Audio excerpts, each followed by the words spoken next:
지읒 같은 세상에 오신 여러분 환영합니다.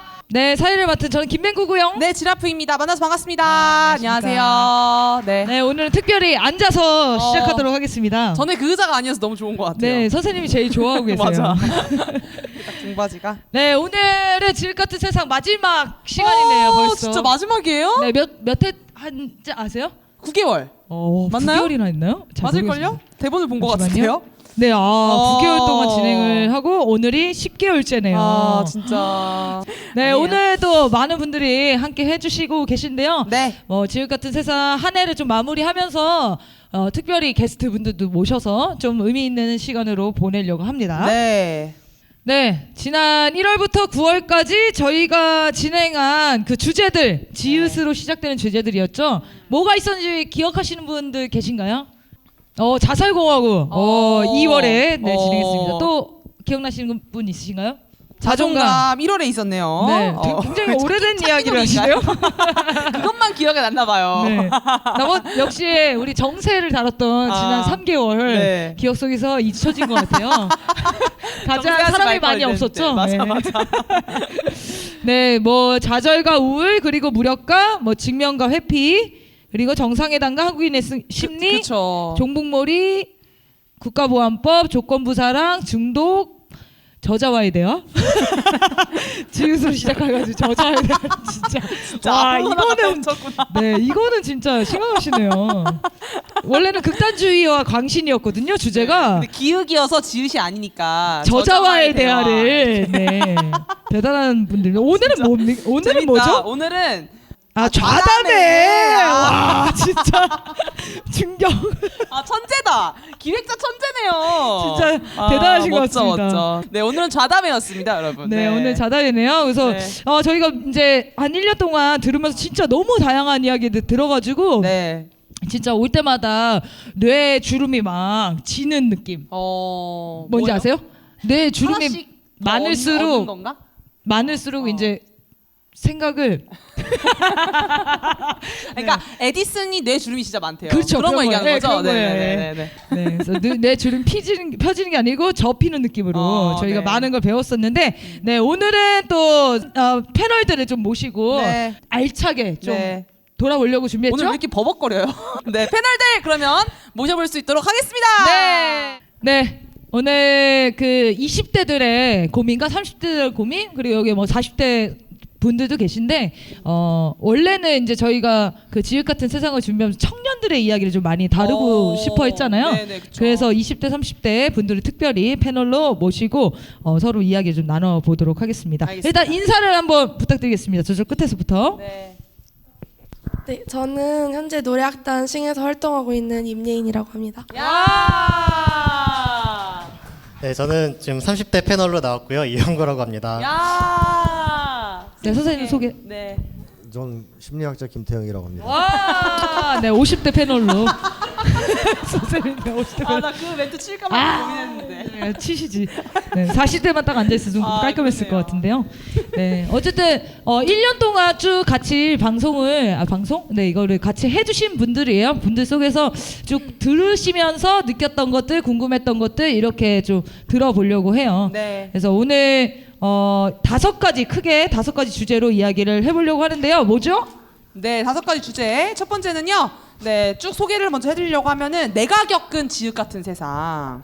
네, 구체적으로 어떤 경우에 우리 사회에 정말 문제가 있다고 느꼈는지. 네, 두 번째는 심리학자가 본 그러면 지읒 같은 세상은 무엇일까? 그리고 세 번째는 그럼 도대체 지읒 같은 세상은 왜 만들어졌나? 네 번째는 이 지읒 같은 세상의 극복담과 실패담을 또 여러분들에게 물어보려고 합니다. 마지막으로는 우리 지읒 같은 세상 과연 각자가 느끼는 해법은 무엇이라고 생각하는가 이렇게 5가지에 대해서 좀 얘기해 보려고 합니다. 네, 그 패널분들과 같이 여기 계신 분들도 우리 사회에 심각하다 생각하는 문제 그리고 궁금했던 것들 이런 거 오늘이 마지막이거든요. 더 이상은 만날 수 없고 선생님 메일로만 대화하실 수 있기 때문에 네. 그래서 이렇게 진행을 해볼 거니까 질문도 많이 보내주시고 문자는 그때 바로바로 네, 하도록 하겠습니다. 네, 그러면 첫 번째 내가 겪은 지읒 같은 세상에 대한 얘기를 하려고 하는데요. 우리 끝에 계신 그 임예인 씨, 네, 이분이 제가 알기로 이제 외국에서 20년 동안 살다가 아, 진짜? 대학 때문에 한국으로 이제 들어오신 분이에요. 네, 어쨌든 그래서 외국에서 살면서 좀 한국에 대한 꿈과 환상 이런 것들이 있지 않았을까 생각이 드는데 좀 어떤 거를 좀 꿈꾸면서 좀 들어왔었는지. 네. 저는 이제 고등학교 때까지 계속 해외에서 생활을 하다가 고등학교 졸업 후에 이제 대학을 입학함과 동시에 한국으로 이제 넘어온 케이스거든요. 그래서 저는 제가 살았던 곳이 이제 한국 사회가 그렇게 많이 발전되어 있지 않았던 곳이었어가지고 한국인이 별로 없었어요. 저희 학교에만 해도 저랑 제 동생 딱 2명 있었고 그렇다 보니까 약간 저도 모르게 이제 한국에 대한 그런 환상을 키워나왔던 것 같은데 이제 약간 그런 게 있었어요. 공동체에 속한다는 것에 대한 그런 환상. 그래서 약간 왜 제가 이제 TV로 보던 아니면 미디어로 접하던 대학 생활은 굉장히 공동체가 잘 되어 있다고 느껴졌고. 그래서 저도 그렇게 똑같은 거를 기대하고 한국을 왔는데 그리고 대학생활을 시작하니까 제가 생각했던 거랑은 굉장히 다른 거예요. 대학생활 하면서도 굉장히 개인적으로 행동을 한다는 느낌을 많이 받았었고 내가 이 공동체에 소속이 되어 있다 그런 소속감을 잘 느끼지 못했었던 것 같아요 한동안은. 그래서 그런 게 좀 충격이었었죠 처음에 왔었을 때. 그런 환상은 누가 심어준 거예요? 그러니까 신기하다. 어떻게 드라마예요 드라마. 아 드라마. 한드. 우리 드라마는 우리 한국 드라마 드라마 진짜 다 망했는데. 드라마 근데 거기 많이 나와요. 약간 전원일기 같은 거 보신 거예요? 한지붕 세 가족 이런 거구나. 아니요 그런 거. 거기 보면 공동체 장난 아니에요. 거기 아니, 거침없이 하이킥 이런 거 본 거 아니에요? 맞아요. 그런 거 치어서 하이킥도 남자 세 보고. 여자 세 이런 거. 아니 그 옛날 거잖아요. 그게 뭐죠? 다 여기 다 공감하시는데 왜 그러세요? 재밌네. 네네. 네, 여튼 그런 드라마들 같은 데서 좀 많이 한국 문화를 접했었던 것 같아요. 알겠습니다. 아무튼 저랑 좀 공동체에 대한 그 환상 같은 게 있는가 봐요. 와서 좀 느꼈던 불편한 거? 그러니까 한국을 와가지고 느꼈던. 왜 아니라고 생각했는지 내가 생각한 게 아니었구나 이게. 네, 이제 한국에 와서 좀 불편했던 게 지금 생각나는 게 딱 한 가지 정도가 있는데 저는 처음에 왔을 때 그 시선이 되게 불편했었어요. 왜냐하면은 제가 이제 고등학교 때부터 이제 막 화장을 좀 세게 하고 다니고 옷도 좀 뭔가 한국의 정서와는 맞지 않게 약간 파이게. 한국의 정서. 한국의 분위기에 맞지 않게 좀 튀게 입고 다니는 거 좋아했었는데 힙하게? 그렇게 입고 다니다 보니까 자연스럽게 굉장히 많은 시선을 받게 되더라고요. 어디를 가든. 근데 사실 그런 시선들이 굉장히 불편했었던 게 제가 해외에서 살 때는 그런 경험을 한 적이 거의 없었거든요. 왜냐면은 이렇게 진짜 계속 너무 빤히 쳐다보고 있으면 진짜 시비를 터는 걸로 생각해요. 그래서 약간 쳐다보더라도 약간 되게 힐끔힐끔 쳐다보고 약간 눈치 보면서 쳐다보는데 여기는 정말 대놓고 쳐다보시더라고요. 빤히 이렇게 빤히. 진짜 이렇게 제가 눈을 마주쳐도 눈을 안 피하고 그냥 이렇게 쳐다보고 계시는 거예요. 그게 너무 불편했던 것 같아요. 그게 처음에는 막 그냥 여기 한국은 좀 이렇게 하나 보네라고 생각하면서 넘겼는데 이게 계속 반복이 되다 보니까 나중에 가서는 저도 막 제가 입는 거에 막 신경을 쓰고 있고 제 화장하는 걸 신경을 쓰고 있고 그러면서 점점 뭔가 제 정체성이나 이런 것도 잃어가고 자존감도 함께 잃었던 것 같아요. 아이고 그랬구나. 근데 주로 어른들이 그러지 않나요? 아무래도 어른들이 좀 많이 그러셨던 것 같아요. 노인분들. 저는 머리가 짧다 보니까 남잔지 여잔지 확인하려고 빤히 보시는 분들이 굉장히 많아요. 특히 어르신, 할아버지, 할머니들은 거의 이따 말을 거시죠. 남자야 여자야 이렇게. 이렇게 말을. 뭐라 그래요? 여잔데요? 하긴 맞아 여자. 아이고 머리가 짧아서 남자인 줄 알았어. 미안해. 아 그렇게 안 미안해 주셔도 되는데. 미안해서 어떻게 하면서 계속 네가 남자인 줄 알았다. 몰래서 목소리 들으니까 여자 같다. 이 얘기를 엄청 많이 들었어요. 그래서 저도 좀 그런 시선에 대한 스트레스가 엄청 심하고 뭐 제가 전에도 한번 얘기 드렸던 것 같은데 이제 화장실 갈 때 특히. 제 움직임 동선으로 그냥 바라보시거든요. 계속 어떡해. 이렇게 하고 간판 확인을 해요. 남잔지 여잔지. 그리고 자기 확인을 하면 저한테 이제 말하는 거죠. 여기 여자 화장실이라고. 네, 그럼 저 여잔데요. 그러면은 아이고 죄송합니다. 아이고 목소리가 또 이렇게 여자 들으니까 여자네. 또 그 얘기를 엄청 많이 하시는데 이게 왜 사람들이 좀 그런 거를 상대방이 불편한 거? 그러니까 약간 뭐라고 해야 되지? 오지랖 떤다고 해야 되나요? 한국인들이 좀 다른 사람한테 관심이 많다고 봐야 되는 건지 이런 부분은 그게 공동체인 건지. 그게 공동체인 건지 네 이게 관심이 이제 많으니까. 상상하는 공동체의 모습인지 서로의 관심 좋잖아요 관심 궁금한 거 뭐 거침없이 물어볼 수 있고 이런 뭐 좋은 문화라고 봐야 되는 건지 선생님 도와주세요. 아니 뭐 공동체와 관련이 있다고 보는 게 맞는데 아 그래요? 옛날에 우리가 같이 살았잖아요 마을에서. 그쵸. 그래서 이웃집에 그 젓가락수 같은 거 다 맞아요, 알고 맞아요. 지내고. 다 알고. 그래서 사람들한테 관심이 많고 또 스스럼 없이 얘기하는 문화가 있어요. 그게 이제 좋을 때는 좋은 건데 이게 요즘 같이 뭐 이제 지적한다든가 뭐 의심한다든가 간섭한다든가 이렇게 가면 좀 피곤할 수는 있겠죠. 그러니까 사람들 사이가 좋을 땐 별 문제가 없는데 사람들 사이가 나빠지면 더 우리를 괴롭히는 이렇게 될 수도 있어요. 개인주의화 될 수. 아예 관심이 없으면 좀 나은데 관심을 주니까 더 불편하고 이제 시선에 의식해야 되고 네, 뭐든지 이 좋은 문화라 할지라도 사회가 변질되거나 문제가 생기면 그게 안 좋은 쪽으로 작용할 가능성이 있죠. 그러네요. 그러겠네요. 그래서 한국 사람들이 남의 시선을 많이 의식하죠. 외국 사람들보다는. 네. 우리 옆에 계신 그 30대 패널 네, 이영구님. 네 이영구님 이영구님 또 직장 생활을 좀 하다가 그래요? 네 못 버티겠어서 때려치고 굉장히 건강한 삶을 지금 찾으셨는데요. 네 직장에서 있었던 일 뭐 이런 좀 얘기를 한번 들어보고 싶어요. 어쨌든 직장 생활을 언제 한 재작년부터 작년까지 좀 하고 그랬었는데 올해까지 했구나. 그래서 올해까지 하다가 이제 그만두고 이제 건강한 삶을 살기 시작했는데 어쨌든 직장 생활하면서 저는 좀 뭐라 그러지? 좀 무력감 이런 걸 좀 많이 느꼈었던 것 같아요. 왜냐면 무력감? 네. 네. 왜냐면은 첫 번째로는 일단 회사 들어가면은 이제 맡은 일이나 뭐 이런 거 뭐 내 일 잘하면 되지 뭐 이런 생각을 했었는데 한 번은 뭐 말하자면 뭐 소위 말하는 뭐 라인 같은 게 회사에 있더라고요. 크지도 않은 회사인데 한 30명, 40명쯤 됐나. 그 안에서도 그래서 여기는 이제 일단 사장은 아니고 전 사장인데 이 사람이 이제 왕이었어요. 그 사람이 하는 대로 그냥 이제 회사가 이제 운영이 되는데 그래서 미국에 다른 회사를 사장이 차려가지고 있는데 다른 회사거든요. 근데 한국 사람 일할 사람 필요하면은 오라고 그러면은 그 회사에서 다른 회사로 보내줘야 돼. 파견을 뭐 3개월이든 뭐 이렇게 뭐 그래서 미국에서 가서 일을 하는 사람도 있고 저도 하고 그랬었는데 어쨌든 거기서 되게 이제 여기서 회사에서 있어봤자 소용이 없겠구나 이런 걸 느꼈던 게 이제 제 위에 맞선임이 있었는데 그 맞선임이 다른 팀 같은 부서인데 팀이 다른 그 다른 사람보다는 선임이었어요. 근데 이 제 맞선임은 승진을 못하고 승진해야 될 때가 됐는데 못하고 그 옆에 있는 사람은 1년에 한 번씩 승진을 하는 거예요. 그 대리인데 저희 뭐 주임, 선임 뭐 이런 책이었는데 뭐 주임이었다 선임이고 선임에다가 뭐 책임되고 이런 식으로 1년마다 승진하는 게 사실 말이 안 되잖아요. 그쵸. 말이 안 되는데 거기서 이제 그 사람은 이제 1년마다 승진해서 제 옆에 제 맞선임이 원래 더 선배였는데 이제 역전이 된 거죠.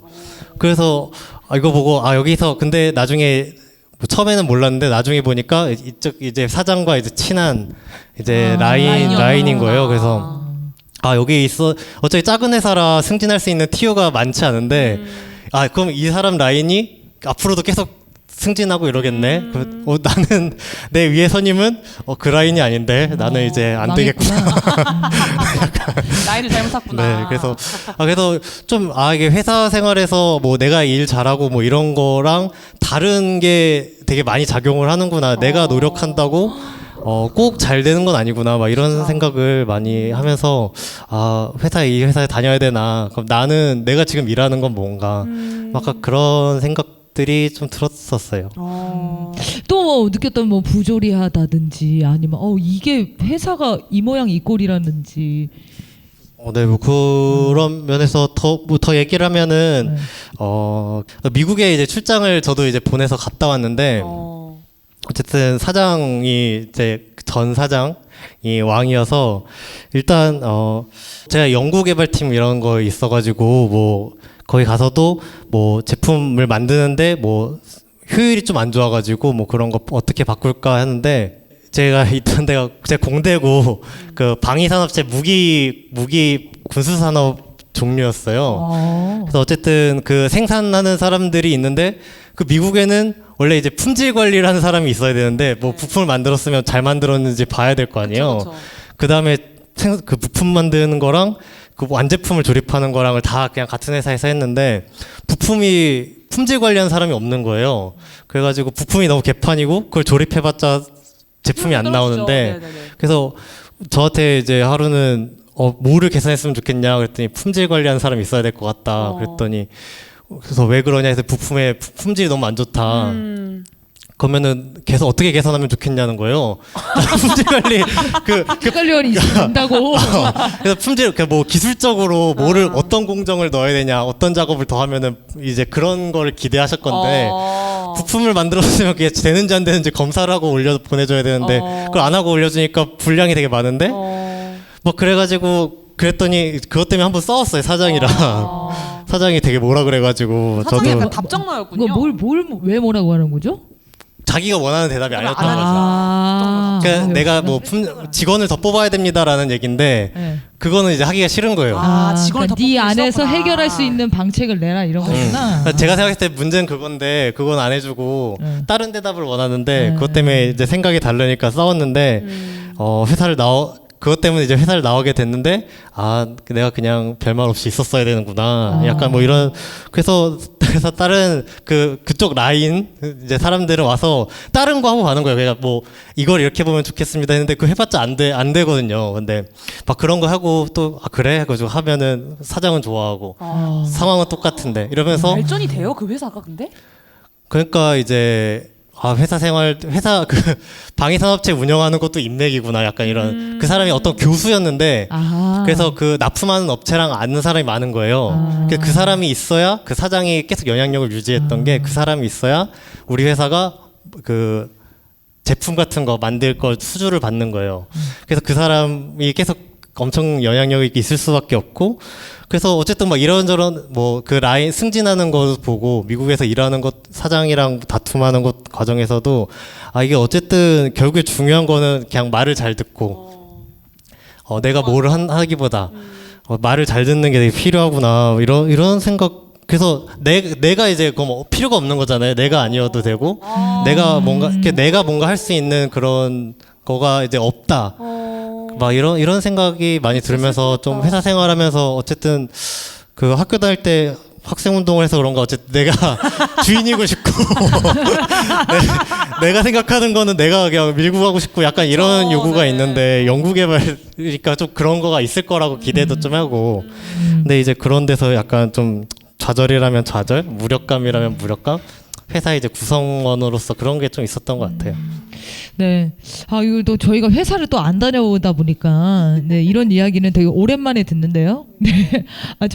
저희 언니가 옛날에 저한테 너 청년 문제에 대해서 좀 잘 알아야 된다면서 자기가 취업 준비한 얘기들을 막 저한테 해준 적이 있었는데, 그러니까 막 뭐죠? 그러니까 저희 언니 외국에서 이제 공연기획 관련된 일을 공부를 하고 돌아온 거예요. 미국에서 그 트럼프가 당선되면서 이민자들 막 쫓아내기 시작하면서 그래서 지금 완전 반미 우리 조국 만만세 막 이런 지금 입장이거든요. 근데 아무튼 그렇게 해서 한국에 완전히 돌아왔는데 돌아와서 이제 시험을 뭘 회사를 들어가려니까 마음에 다 안 드는 거죠. 그리고 안정적으로 일하고 싶으니까 다시 공무원 시험을 준비하기 시작했어.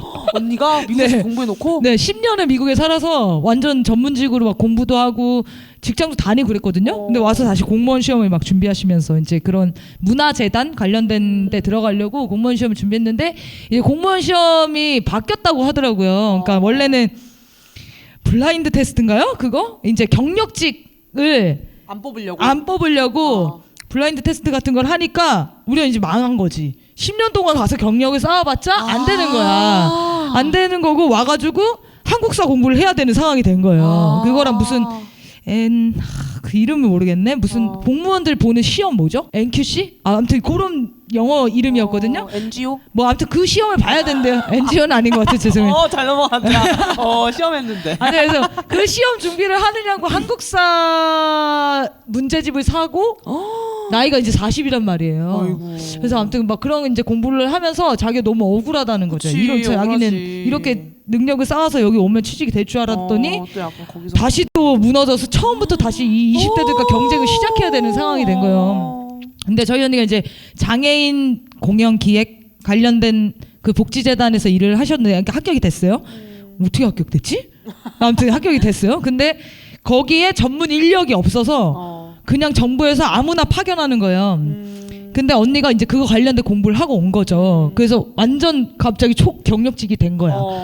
근데 이 사람이 정규직이 될 가능성은 별로 없어. 그런 기준이라는 게 너무 그냥 보편화로 다 때려버리니까 진짜 재능 있고 뭔가 하고 싶고 이런 사람들이 그 직업에서 일을 하는 게 아니고 그냥 그 시험 규정 뭐 인적성 테스트 뭐 이런 것도 보면은 뭐 그런 거 물어본다면서요. 소방공무원 하는 친구한테 물어보니까 바닥에 쓰레기가 떨어졌다. 주울 건가 말 건가. 이걸 누가 안 줍는다고 체크하냔 말이에요. 이런 거를 시험을 본다는 거예요. 그래서 넌 그걸 공부하냐. 어떻게 문제집이 있대요. 그거를 인적성 검사 문제지? 그걸 준비하는 또 문제집이 있다는 거야.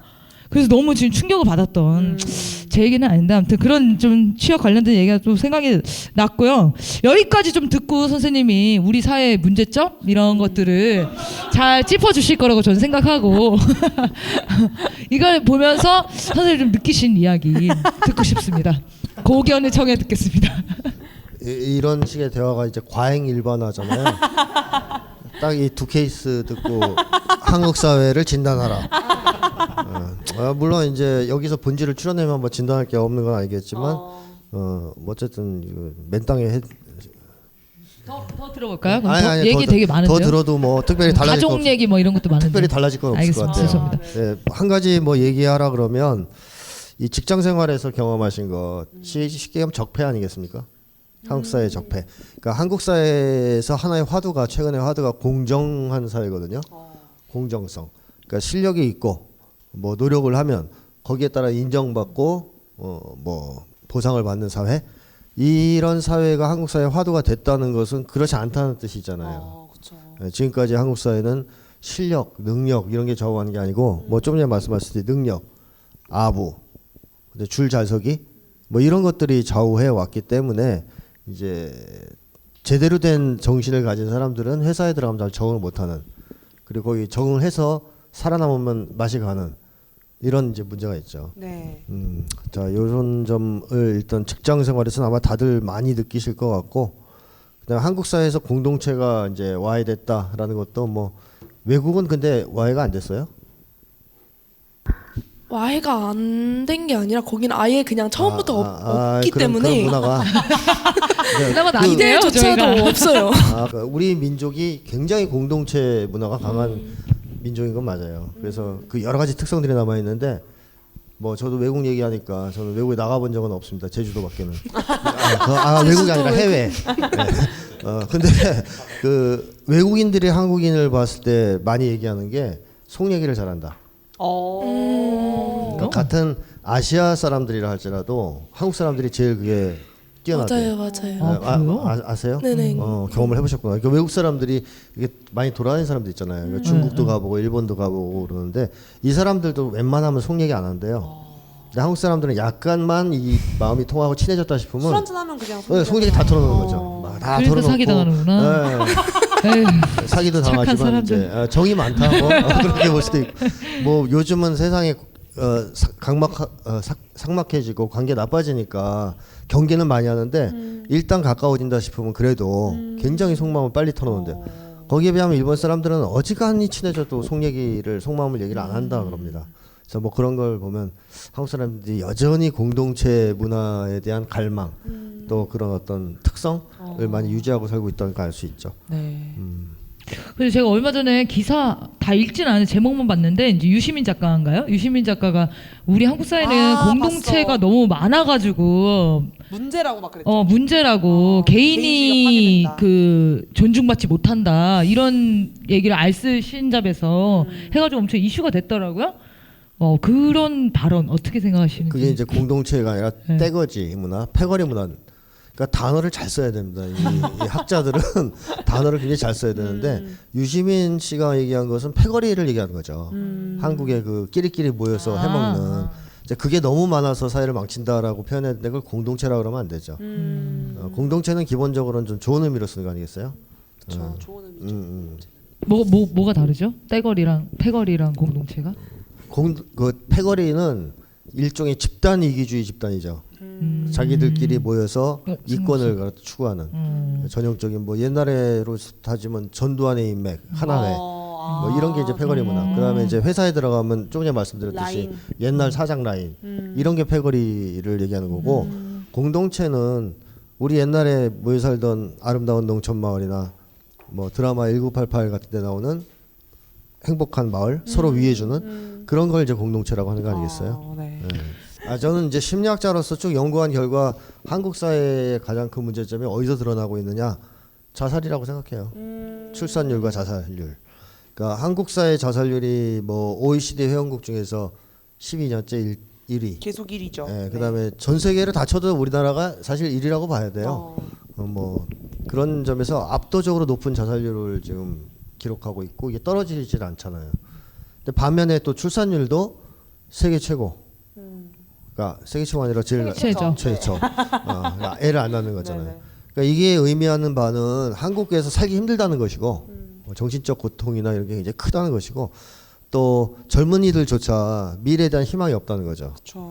그러니까 미래가 더 좋아질 거라고 예상한다면 좀 살기 힘들어도 일단 애를 낳아놓고 볼 텐데 언젠가는 너가 클 때쯤엔 살만할 거야. 근데 그게 안 된다는 거예요. 더 나빠질 거라고 예상하는 거죠.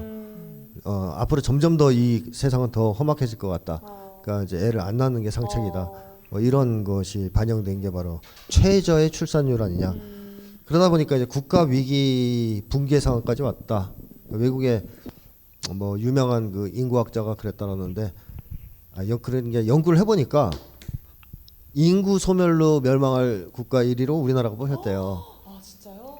근데 그게 놀라실 게 없게 산수만 하면 되잖아. 산수. 자살률이 제일 높고 출산율이 제일 낮으면 더하고 빼기 하면 인구가 막 다 줄 거 아니에요. 그러니까 이제 당연히 이렇게 나오는 거고 그게 실제로 2070년 정도부터 2030년이면 그 인구 부족 문제로 이제 경제가 위기에 이제 빠져들고 2070년이면 국가 붕괴 상황이 올 수 있다고 그 사람이 이제 분석을 했거든요. 아주 심각한데 사람들은 거기에 대한 이제 위정자나 권력을 가진 사람들은 별 자각이 없어요. 나라가 망하게 생겼는데 그냥 다음 총선 때 어떻게 이길까 뭐 이런 거나 생각하고 있는 형편이니까 이게 이제 우리 한국 사회의 현주소 아니냐 그런 생각이 들더라고요. 자살. 네. 저는 좀 궁금했던 게 이 얼마 전에 PC방 살인 사건인가요? 네. 그 다 보셨죠? 기사. 네. 네.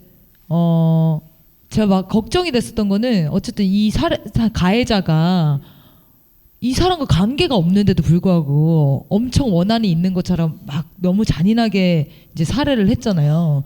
근데 저는 이제 그런 생각이 들었어요. 어디에서 얼마나 심하게 그런 분노가 나왔을까? 그게 얼마나 잠재되어 있었길래 전혀 모르는 오늘 처음 본 사람인데 그렇게 풀 수가 있을까? 그게 뭐 이제 그 의사가 이거는 깊은 원한이 있지 않고서는 이렇게 할 수 없다라고 이제 막 얘기를 했었는데 그걸 보면서 진짜 이 한국사의 위험함을 느꼈던 것 같아요. 네, 그러니까 진짜. 사람들이 그 사건 터지고 다 무슨 공포감을 느끼냐면 이제 진짜 주변에서 누가 날 죽일지 모르는 그런. 맞아. 그래서 아무랑도 싸우지 않으려고 하고 아무것도 부딪히지 않으려고 하는 그런 조언들을 많이 하더라고. 어디가 싸우지 지나가는 사람만 말아라. 봐도 무서워, 그냥 진짜. 그러니까 어디서 어깨만 부딪혀도 무서운 거지. 무서운 거지 막. 그러니까 이렇게 저는 이게 너무 심각한 상황까지 오지 않았나 이런 생각이 드는 거예요. 그래서 네. 이게 어디서부터 좀 바라봐야 될지 그리고 이 사건을 통해서 우리는 어떤 걸 좀 깨닫고 해야 될지 좀 그런 고민이 좀 들었었어요. 선생님 이 사건 아시나요? 네. 이게 유별난 사건은 아닙니다. 제가 볼 때 이렇게 얘기하는 게 뭐 그 사건이 뭐 별거 아니다 뭐 이런 뜻이 아니고 이미 사실은 잠재돼 있던 경향이 터져 나오는 건데 미국에서는 이와 유사한 범죄가 있어요. 총기 난사 범죄. 무작위적인 사람들을 상대로 총기를 난사하는데 그 1.5일에 한 번씩 터지죠. 현재. 그래서 그 총기 난사로 인해서 사망하는 사람이 해외에서 전쟁으로 사망하는 군인보다 많아요. 와 이때까지 예, 쌓은 게. 한 10년간만 통계내도. 네. 그러니까 미국이 외국 나가서 전쟁할 때가 아니에요. 지금 내전 상황이란 말이에요. 사람 죽는 게. 네. 그러니까 근데 총기가 있으니까 그런 건데 저는 그 옛날에도 그런 글을 쓴 적이 있는데 한국에서도 총기를 판매한다면 쉽게 미국처럼 구할 수 있다면 과연 우리는 총기 난사 사건이 없을까? 저는 미국만큼 많을 거라고 생각합니다. 그렇죠. 네. 그냥 깔기는 간혹 군대에서는 상관 깔기고 이렇게 자폭하고 그런 일이 있거든요. 옛날에도. 근데 한국에서도 이 분노의 수위가 미국하고 큰 차이가 없기 때문에 그냥 사방팔방 깔겨댈 수도 있다. 물론 이제 한국 사회는 미국보다는 좀 정의로우니까 총기를 소지하게 하면 사회 발전에 약간 도움이 될 수도 있긴 해요. 왜냐하면 이제 임금 체불하면 이제 깔길 테니까. 그다음에 뭐 갑질하면 총 꺼내고 막 이제 이런 게 이제 되면 사회가 좀 겁을 먹고 이제 이 소위 이제 기득권층이 약간씩 양보할 수 있는 가능성도 있지만 반면에 이제 총기 난사 당연히 미국만큼 심할 거란 말이죠. 근데 이제 한국에서는 총기를 가질 수 없기 때문에 그 정도의 대량 살상은 사실 불가능하니까 뭐 안 한 거지 못한 거지 심리적으로는 그걸 할 수 있는 상황에 도달했습니다 이미. 그게 이번에 칼로 이 사람을 난자하는 사건으로 터져나온 것이죠. 네. 그래서 앞으로 모방 범죄가 급증할 위험도 있고 그런 거를 이제 누가 시도를 했기 때문에 그리고 한국 사회에서도 흉기를 응용한 어떤 범죄는 증가 추세에 있다고 봐야 되겠죠. 근데 이게 왜 그러냐 하면 결국 여러 가지 얘기를 할 수 있겠지만 인간 혐오거든요. 인간 혐오. 그러니까 내가 어떤 누구에게 당한 고통 뭐 이런 것이 그냥 그 개별적 사건으로 끝나면 이렇게까지는 안 나가는데 그것이 치유되지 않은 채 확장돼 가지고 인간 전반을 혐오하게 되는 거죠. 근데 이 사람이 인간을 혐오한다는 것은 자기도 혐오한다는 뜻이에요. 네. 자기도 인간이니까. 그래서 어쨌든 자기 혐오와 인간 혐오 이게 기초해서 무차별 살인 이런 것들이 이제 가능해지는 건데 이 한국, 미국 할 거 없이 세계적인 현상, 신자유주의 체제 특히 이제 그런 체제에서는 세계적인 현상이라고 봐야 되겠고 우리가 지금 현 시대 21세기에 잃어버린 중요한 능력 중에 하나가 바로 저는 인간을 사랑할 수 있는 능력이다라고 생각합니다. 네. 그래서 사회에서 너무 고통을 받고 자라고 안 좋은 경험을 하면서 자라다 보니까 인간 자체를 싫어하게 되는 거죠. 그걸 인간 탓을 하면서 그래서 인간을 다 쓸어버리겠다, 다 죽이고 죽겠다. 앞으로 점점 심해질 겁니다. 이 문제를 해결하지 않는다면 이것도 뭐 잘 지적하신 것 같아요 하나. 네. 그걸 그 사건을 이제 얘기해준 친구가 막 울더라고요. 그래서 왜 우냐 그랬더니 뭘 어디서부터 이거를 바꾸고 해야 될지 모르겠다는 그런 무력함 이런 것 때문에 뭘 조심하라고 해야 될지도 모르겠고 이거를 어디 뭐가 잘못된 거 약간 옛날에 세월호 터졌을 때 같은 느낌 있잖아요. 어디서부터 잘못된 거지? 이거를 전혀 못 찾겠다고. 그래서 뭐 화가 나고 해결 뭐 이런 생각이 들어도 그 대상을 못 찾고 막 이렇게 배회하는 좀 아무튼 그런 게 너무 안타깝더라고요. 네. 그 미국에서 총기 난사범들 연구한 거 보면 대부분 학교 같은 데서 왕따를 당하거나 냉대를 받거나 무시당하는 사람들이에요. 그러니까 인간이 인간을 차별하거나 무시하는 즉 학대하는 문화가 있어서 발생하는 거거든요. 네. 뭐 여러 가지가 있겠지만 그게 핵심이라고 저는 봅니다. 그렇다면 해결 방식도 핵심은 사람이 사람을 학대하지 않는 사회를 만들어야 되는데 그 관건은 이제 격차를 해소하는 데 있다고 봅니다. 격차 현재로서는. 네.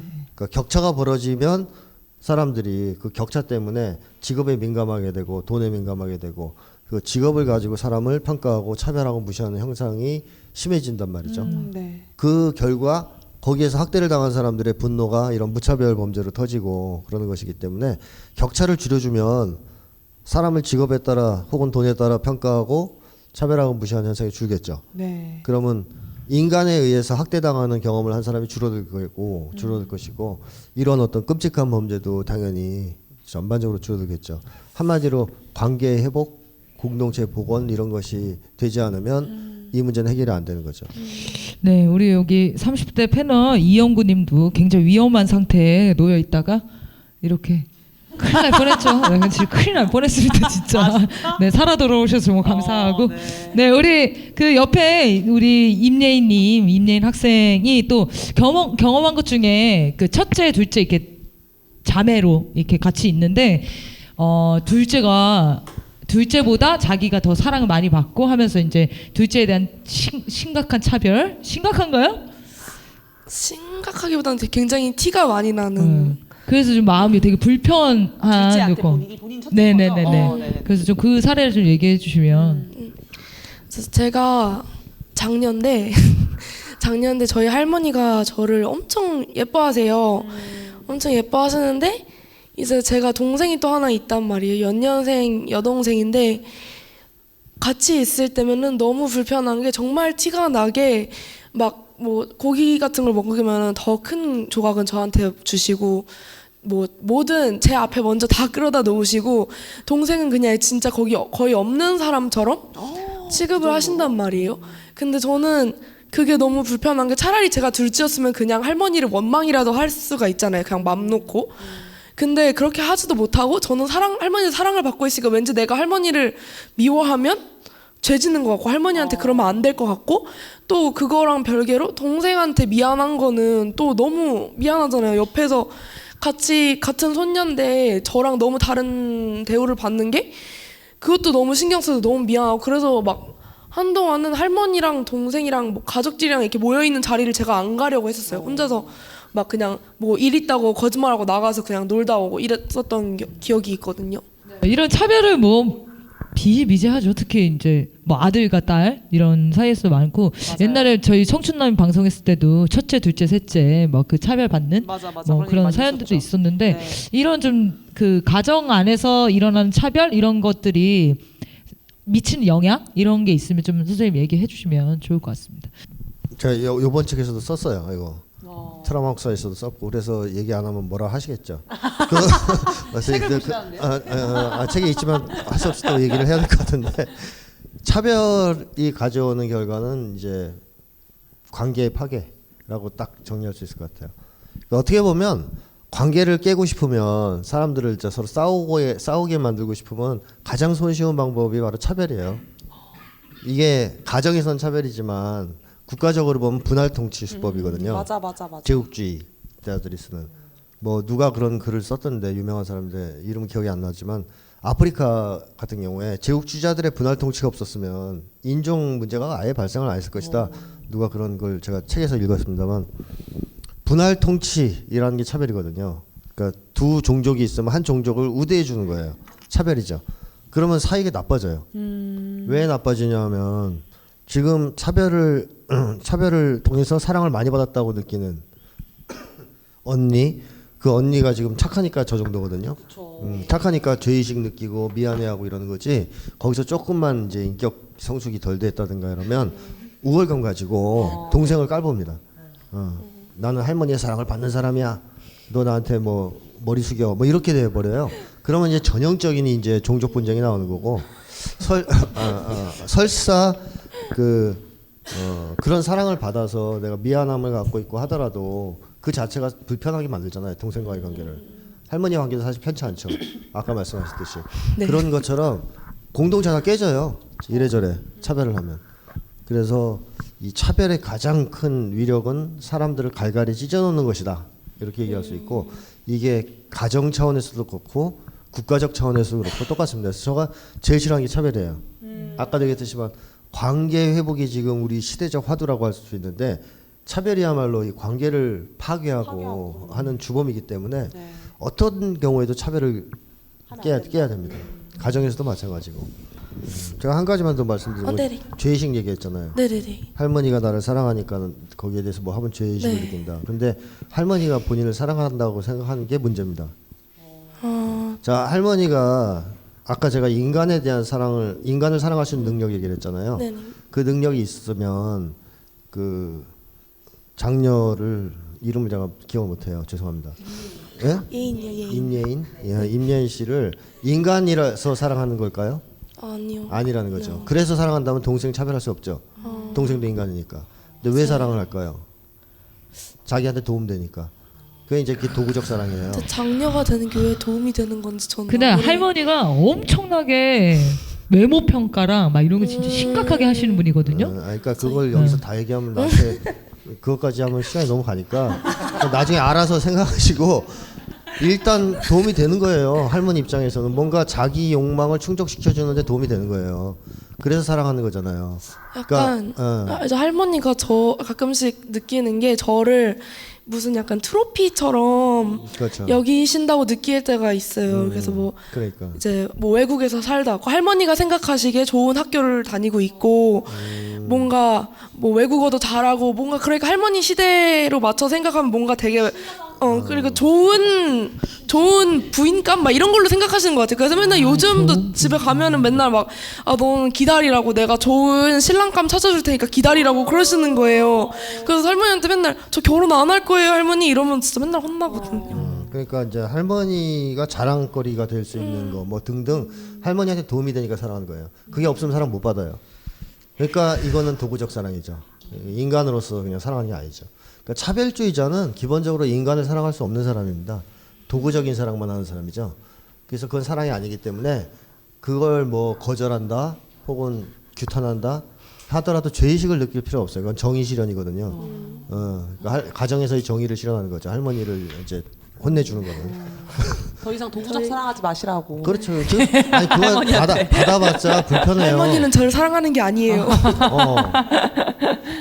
최순실이 그 정유라를 도구적으로 사랑했잖아요. 그러니까 사실 최순실이 정유라한테 해준 게 얼마나 많아요. 비싼 말도 사주고 뭐 온갖 걸 다 해줬는데 이거니까. 정유라는 엄마 싫어한단 말이에요. 왜? 자기가 알거든요. 이게 진짜 나를 사랑하는 게 아니라는 걸 느낌으로 알기 때문에 화를 내는 거죠. 자, 그래서 죄의식을 느끼지 말라는 얘기 하고 싶어요. 네, 좋은 얘기. 감사합니다. 네, 우리 또 이영구님이 또 경험했던 것 중에 대학 다닐 때 좀 충격적인 사건. 뭐야? 네, 그런 좀 사건이 있다고 하는데, 네, 그게 아마 한국 사회의 또 모순 이런 것들을 얘기할 수 있을 것 같아서 한번 들려주시면 좋을 것 같습니다. 네. 뭐 충격적인 것까지 모르겠는데 몇 달 전에 그 국가보안법 얘기를 했었잖아요. 정보몰이. 네, 그렇죠. 근데 한 몇 년인가 한 2009년인가 2010년인가 이때쯤에 어쨌든 학교에서 저랑 저의 동기랑 선배 한 명이랑 이렇게 국가보안법으로 이제 뭐 압수수색 당하고 이제 조사도 하고 뭐 재판도 받고 뭐 이런 적이 있었어요. 근데 뭐 그거야 뭐 제가 운동하면서 사실 뭐 그럴 수도 있다 이런 생각이 좀 어쨌든 있고 국가보안법 있는 것도 아니까 뭐 그거는 뭐 그렇다 치는데 그래서 좀 어쨌든 이게 진짜 문제구나 싶었던 것은 어쨌든 조사를 받는데 저보다 이제 몇 살 선배고 이제 뭐 사실 졸업할 때도 다가오고 사회도 이제 나가야 되고 뭐 계속 운동할 수도 있지만 어쨌든 그런 상황이었는데 이제 뭐 조사할 때 뭐 이런저런 뭐 구슬리기도 하고 뭐 이래가지고 가면은 뭐 사회생활 하겠냐 뭐 이런 아마 협박 같은 것도 있었을 테고 그런데 어쨌든 이 선배가 있는 말 없는 말 해가지고 막 얘기를 한 거예요. 그래서 이제 거의 이제 주동이 이제 저고 그래서 선배가? 네. 그래가지고 제가 나중에 조사할 때는 이제 그 선배가 이제 진술한 걸 갖고 조사를 하는데 이제 거기에 따르면 이제 제가 01학번 선배를 이제 공부시키고 4살 위에 선배를 가리키고 진짜 어렵다. 그래서 그때는 저도 이제 그 선배에 대해서 되게 이제 막 분노나 막 이런 게 있었는데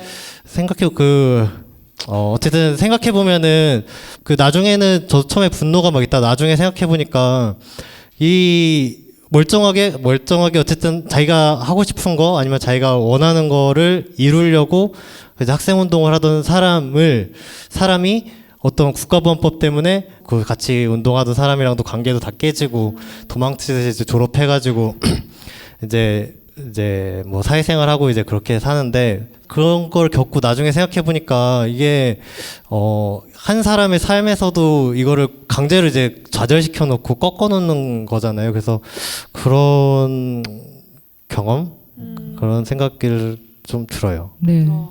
근데 뭐 이게 딱 국가보안법 사건으로 뭐 이렇게 피해가 아니더라도 사실 국가보안법이 우리 사회에 미치는 영향은 어마어마하죠.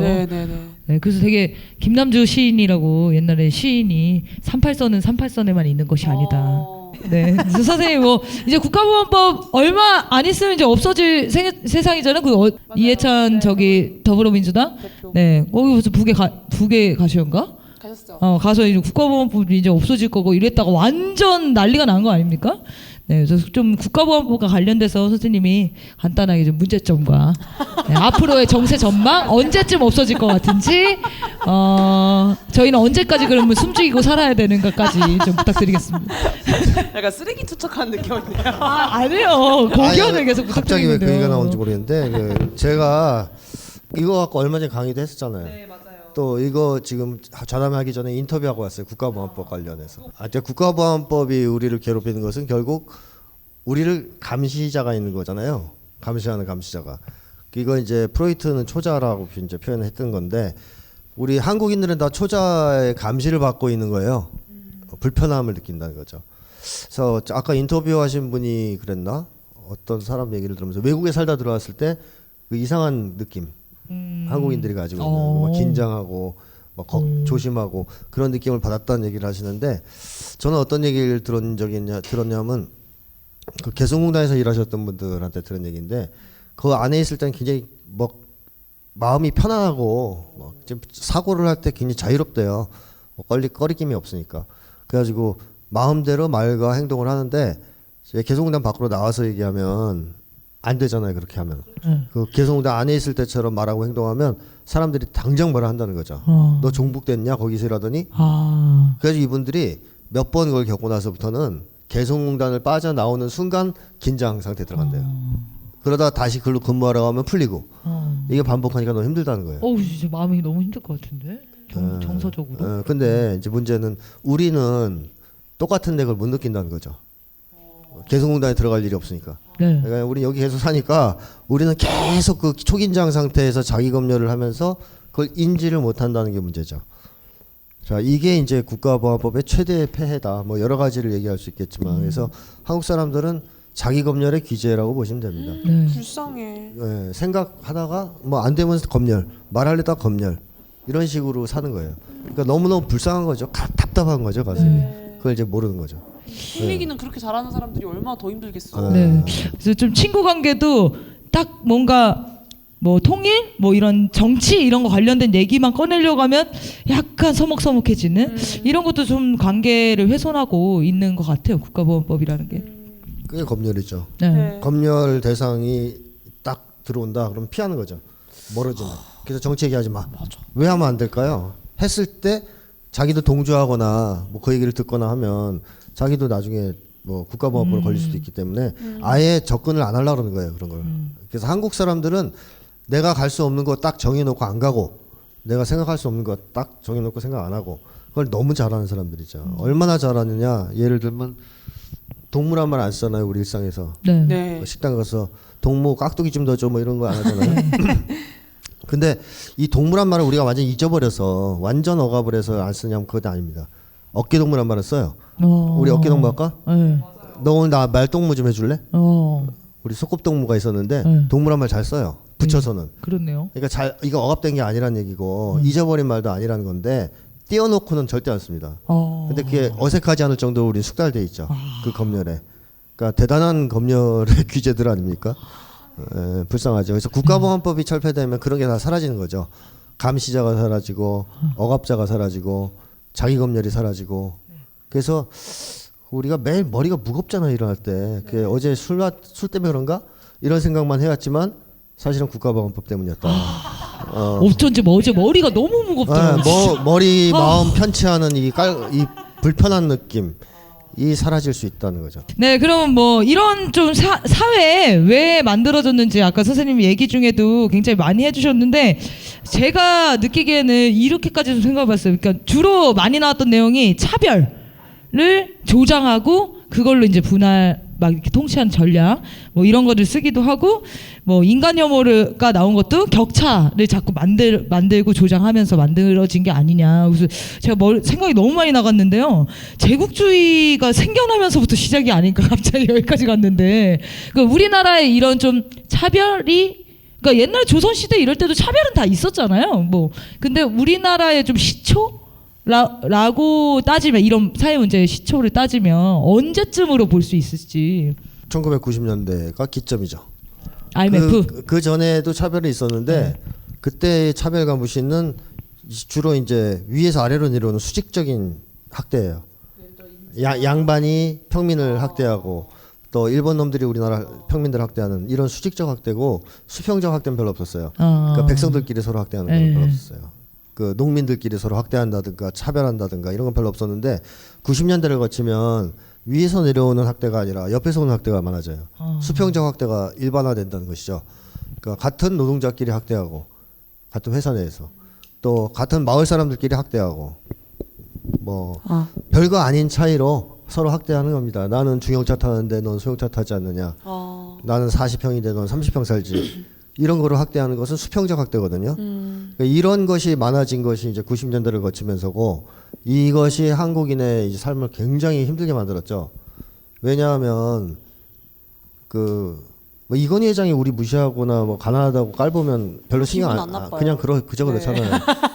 그러려니. 그러려니 할 수 있는데 변은혜 씨가 저를 그렇게 무시한다면 화나겠죠. 그래서 그렇게 분노가 생기나 봐 너한테. 그러니까 이 서로에게? 수직적 학대보다는 수평적 학대가 문제라는 건데 항상 옛날에는 지주한테 소작인들이 무시는 당하고 뭐 학대를 당해도 같은 소작인끼리 사이가 좋았단 말이에요. 맞아. 그러니까 견딜만 했어요. 네. 네, 그럭저럭. 근데 지금은 위에서 깨지는데 옆하고도 안 좋아. 그러니까 이제 견딜 수가 없는 거죠. 너무 힘든 거죠. 더 열받고 더 힘들고. 네, 이게 이제 90년대를 기점으로 벌어진 사건이고 뭐 제가 예전에 책으로 써서 이미 그 논증을 했습니다만 그 신자유주의 체제로 한국이 전환된 게 결정적이죠. 그리고 그 근본적인 원인을 따지고 들어가면 한국이 미국의 식민지라는 것. 그러니까 신자유주의 체제를 거절할 수 없는 그러니까 미국이 하라면 해야 되는 까라면 까야 되는 처지에 있었던 것. 오늘 기사 보니까 대사관을 38년? 네, 네. 네? 무상으로. 네, 38년 동 이제 제가 기억력이 안 좋으니까 맞아요, 틀릴 수도 있어요. 40년일 수도 있고 36년일 수도 있는데 어쨌든 그 기간 동안 무상으로 썼다는 거 아니에요. 네, 맞아요. 광화 근데 무상을. 돈도 안 내고. 말도 못 하고 또 뭐 남북 간에 화해를 하려고 그래도 미국 허락을 받아야 되고 철도 이게 이을 건데 이어도 됩니까? 맞아요. 뭐 그런 걸 자 이런 상황에서 우리가 신자유주의 체제를 거부할 수 없었던 것 이게 이제 90년대 결국 미국식 체제로 전환된 거 아니겠어요? 네. 그러니까 자본주의 체제나 이거 자본주의 체제 자체도 저는 문제가 있다고 생각하는데 자본주의 체제 중에서 가장 악성인 체제로 우리 사회가 재편된 게 90년대고 그것으로 인해 생긴 문제가 바로 오늘 같은 헬조선 을 만들었다라고 생각합니다. 네, 네. 그거를 또 저희가 선택해서 자연스럽게 받아들인 게 아니다 그거 보니까 아니죠, 네. 어거지로 주입이 돼서 더 힘들었었던 것도 있는 거죠. 저희가 받아들이기에. 그래서 그 정신이 막 이렇게 우리가 아프고 마음이 자꾸 아침에 아프고. 일어날 때마다 머리가 무겁고. 네, 그런 이유가 거기서 있었네요. 운동을 안 해서인 줄 알았는데, 네, 다행입니다. 네, 이렇게 좀 지읒 같은 세상의 원인 이런 것도 좀 살펴봤는데요. 네. 우리 패널들에게 묻고 싶은 게 그래서 어쨌든 건강하게 살고 계신 거죠? 어떠세요 요새? 어떻게 아니면 아직도 지내세요? ING 중인 건지. 네. 요즘 뭐 이렇게 극복담 좀 그러니까 희망찬 이야기로 좀 전화를 한번 해보려고 하는데 본인들이 좀 나아졌다 이런 좀 힘듦 속에서 나아질 수 있었던 계기나 이유 뭐 이런 게 있으면 얘기해 주시면 좋을 것 같습니다. 얘기하려다 보니까 그런 생각이 드는 것 같아요. 저도 회사 다닐 때 그 승진 뭐 이런 얘기했지만 뭐 제 이제 맞서님은 이제 추월당한 입장에서 이제 그걸 이제 버텨야 되는 거잖아요. 그때 뭐 솔직히 자존심도 상할 테고 자기도 뭐 상황이 이렇구나 이런 거 알 텐데 그분은 결혼도 하고 애도 있고 그래서 뭐 버텼던 것 같은데 저는 어쨌든 거기서 이제 회사를 나온 게 보통 통념으로 보면 어쨌든 실패한 거 아닌가. 그래서 뭐 아프니까 청춘이다 이런 것도 좀 읽고 직장 상사 스트렝스 받는 거 참는 법 이런 것도 읽어가면서 좀 참아야 되는데 그걸 하지 못했다 이런 생각이 좀 드는데 불안증폭 사회 읽으시지 그냥. 아유. 어쨌든 근데 모르겠어요. 그게 일반적인 경우가 아닐 거여가지고 뭐 사실 제 얘기하는 게 의미가 있나 싶긴 한데 어쨌든 지금 주권 방송에서 일을 한단 말이에요. 근데 이제 맨 처음부터 이제 주권 방송에서 일을 하려고 했던 건 아니고 이제 회사에서 이제 나오게 됐으니까 이직할 때 뭐 곧바로 당장 이직해야 될 이유는 없잖아요. 그래서 지금 이직해서 회사 다시 구하면 여기는 계속 있어야 된다. 그래서 나한테 이제 자유 시간이 없을 것이다 싶어서 한 달 정도 이제 주권 방송에 있어보자 해가지고 그래서 원래는 한 달 동안 있으면서 주로 이제 면접이나 이런 뭐 취직 지원서 내고 면접 준비하고 뭐 이렇게 해서 방송 있으면서도요. 그런 거 하면서 글을 뭐 한 편씩 쓰고 뭐 이런 식으로 하려고 했는데 이게 한 일주일 정도 있으니까 주권 방송 있는 게 너무 좋은 거예요. 그쵸, 그래가지고 좋죠. 이제 한 2주 정도 있다가 이제 활동을 해야 되겠다 하고 마음 먹었는데 그 이유 중에 하나가 지금은 사실 또 시간이 지나니까 왜 그런 생각했을까 잘 기억은 안 나는데 자연스럽게 물들어 버렸군요. 근데 막 회의를 만약에 한다 그러면은 회의할 때 이 회의의 화두와 회의에서 얘기하는 내용 그리고 회의를 같이 하는 사원들에 대한 관심 이런 게 회사에서 있을 때랑 회사에서 회의할 때랑 너무 딱 그때 당시에 너무 비교가 딱 됐었어요. 아 이게 이 회사에서의 조직과 이 주권방송이라는 공동체에서 하는 회의가 엄청 다르다. 이 관점에 따라서 이제 사람을 대하고 회의하는 논의 주제부터 이게 엄청 다르구나. 이게 새삼 이렇게 하니까 되게 극명하게 좀 비교가 되더라고요. 그래서 이게 너무 좋고 그런 데서 주권방송에서 활동하기 잘했다. 생각이 듭니다. 제가 옛날에 알았으면 미리 알려드렸을 텐데 주권 방송은 들어가면 못 나와요. 선생님도 못 나오시고 계시잖아요 지금. 그러니까 그걸 내가 알려줬어야 되는데 한 번 들어가면 못 나오는 곳이. 자, 허리 찢으셨다. 네, 저도 못 나오고 있잖아요. 지금. 네, 또 우리 저기 20대 패널. 저도 약간 비슷한 맥락일 것 같은데 저도 이제 계속 이제 대학교 1학년을 계속 그런 좋은 공동체를 갈구하면서 살고 그리고 그게 계속 좌절이 되고 그리고 또 뭐 다른 이제 제가 한국에 살면서 접했던 그런 사회의 약간 문제들을 겪으면서 몸으로 겪으면서 약간 점점 더 무력해졌었단 말이에요. 제가 이제 이거는 내가 아무리 잘못됐다고 얘기해도 고쳐지지 않을 거야. 이 사회 문제는 정말 이 사회가 바뀌지 않는 이상 해결되지 않을 거야라는 생각이 점점 들기 시작하면서 더 무력해졌던 것 같아요.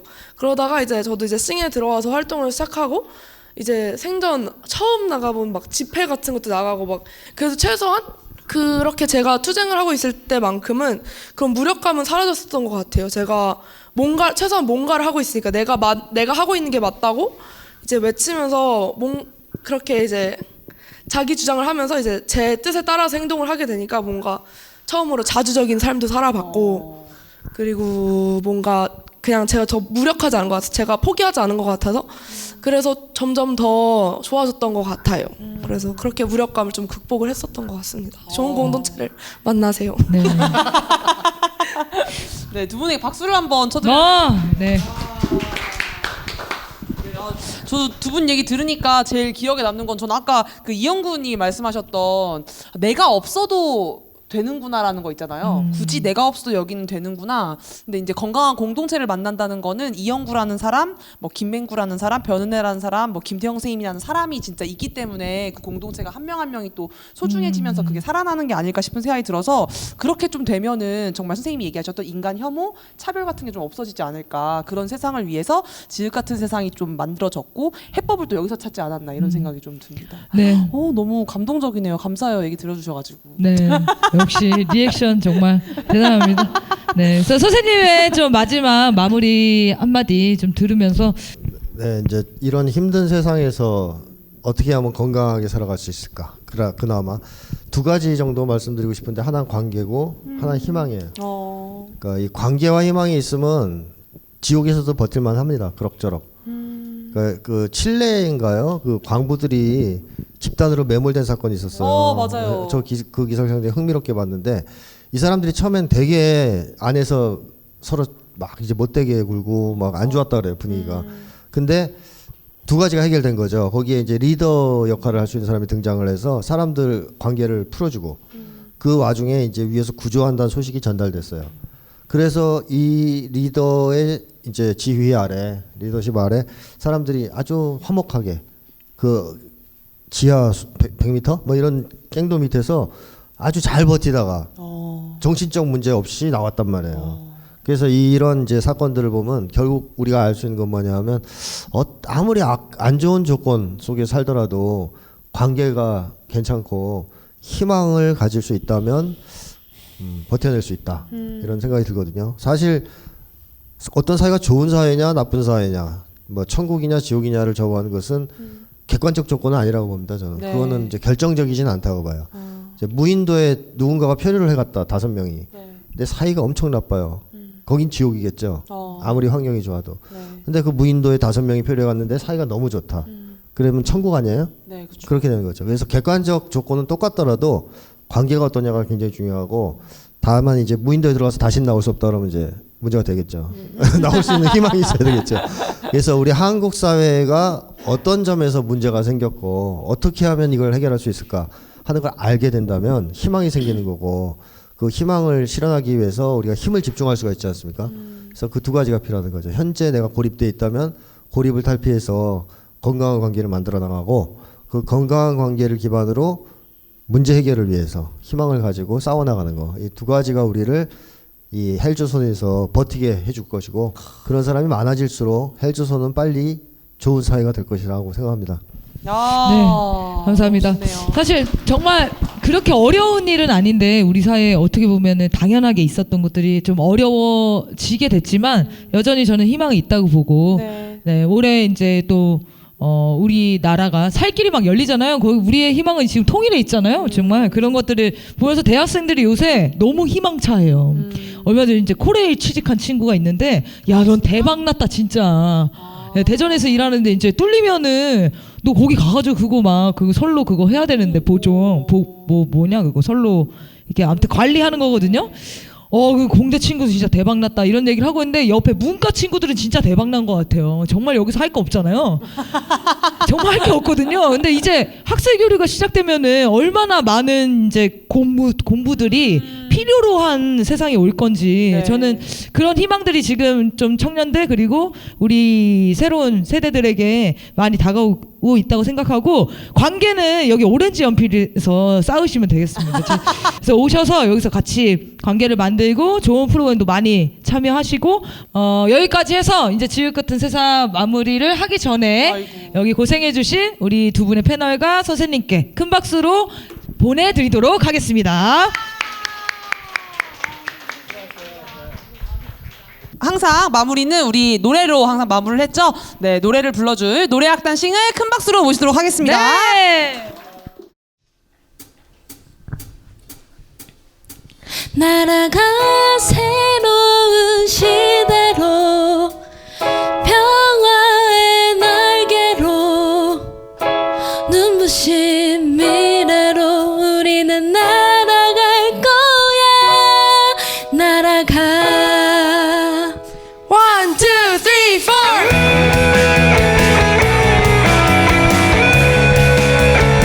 네, 이렇게 밝은 노래니까 꼭 이제 박수 치면서 반응이 진짜 중요하거든요, 여러분. 부탁드립니다. 설레이던 그 걸음 우리가 만나는 그날 한 걸음에 달려와 우리 꼭 잡아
네, 감사합니다. 지읒 같은 세상 다음에